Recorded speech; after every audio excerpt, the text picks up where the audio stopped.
Up first here on the show with me is Senator Mitch Carmichael. He is a Republican Majority Leader in the state Senate. He represents the 4th Senatorial District, which is Jackson, Mason, Putnam, and Roane counties. Senator Carmichael, good morning.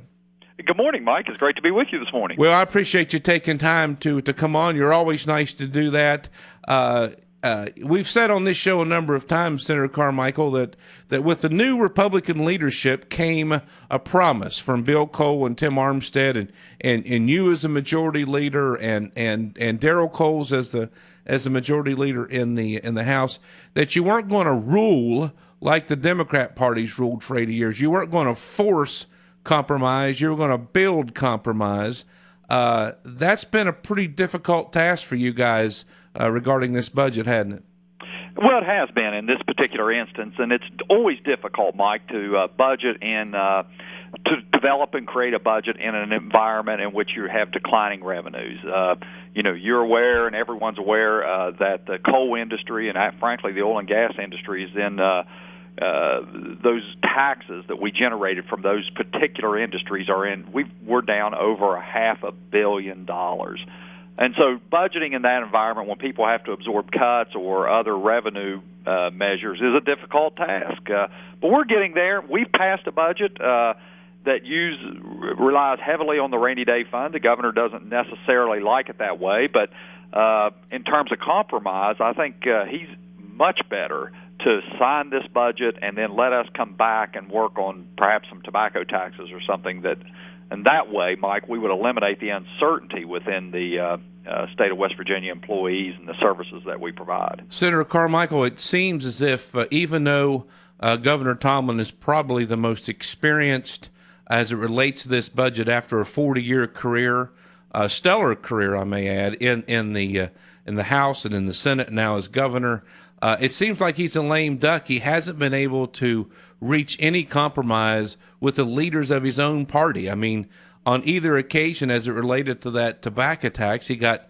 Patsy Treecost, one delegate, to vote the first time, and then Doug Reynolds to vote the second time in the House.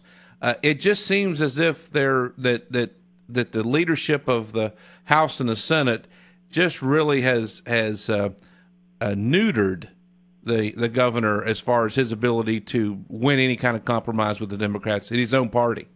Well, it is an amazing phenomenon to watch. Here's the governor of the state of West Virginia, and he can't get his own party more than one vote within the entire Democrat caucus to vote for his proposals. It's amazing. Now, the Republicans, to our credit, have run those initiatives out. The governor, frankly, Mike, wanted to raise $300 million in new taxes to backfill the budget hole. And that's just an extreme position. We cannot fathom taking $300 million away from the people of West Virginia to prop up state government. So the Republicans, to our credit, I think, have come forward and said, look, we can do some of this. We'll compromise with you. We'll put a tax on cigarettes and tobacco products and maybe backfill $70-80 million worth of that decline. But the rest of it, we need to cut government and use our rainy day savings account, which is what it's to be utilized for. But unfortunately, he can't even get his own Democrat Party to support these initiatives. And it's just it's an amazing phenomenon to watch. It's really sad, frankly, to see that there's such discord within that Democrat Party. My guest is Senator Mitch Carmichael. He is the majority leader in the state Senate. Senator Carmichael, is it a lot of folks who have called into our show believe that the Democrats are just playing games, that they started out at $1.50, a progressive $1.50 for the cigarette tax. The governor came back, worked with the Republican leaders and had and I know maybe you had to hold your nose, but had a 45-cent option there for the tobacco taxes, and then the Democrats led by minority leader Miley in the House just basically said absolutely not. It's $1 or nothing. Nobody had an appetite for that, do they? No, really not. And Mike, to your listeners, it's amazing to put yourself in a position. Put yourself in a position. This is the analogy I like to draw, which is what the Democrats are doing here. Picture yourself as a parched person crossing a desert. You're crossing the desert. You're walking. You're absolutely dying for a drink of water. You need it desperately, and somebody offers you a half a glass of water, and you won't take it. That's the Democrat Party's position on this issue, is that if they don't get a full glass of water, if they don't get 100% of what they want, they're not taking anything.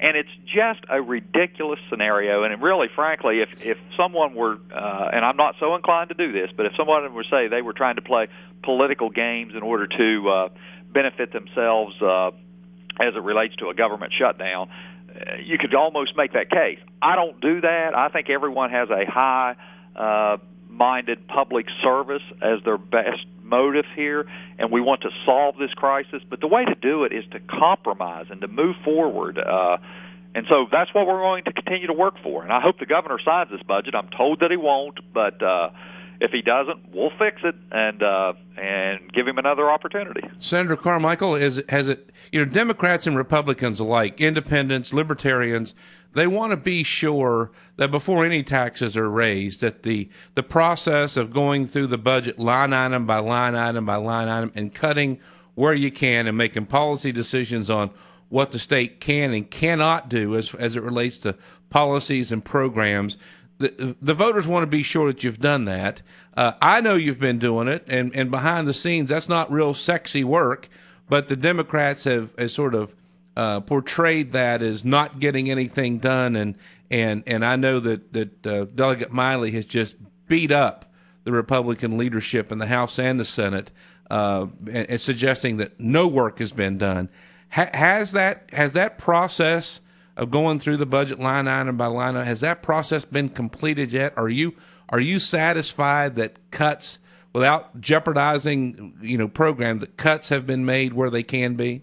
I am satisfied. We, let me just say, in a $12 billion budget, which includes federal and special revenue accounts and general revenue accounts, there are always areas that we can find around the margins to cut. And I think there's more that can be done with the proper executive downstairs in the governor's office. I believe we can cut additional, but we have gone through this budget with a fine-tooth comb.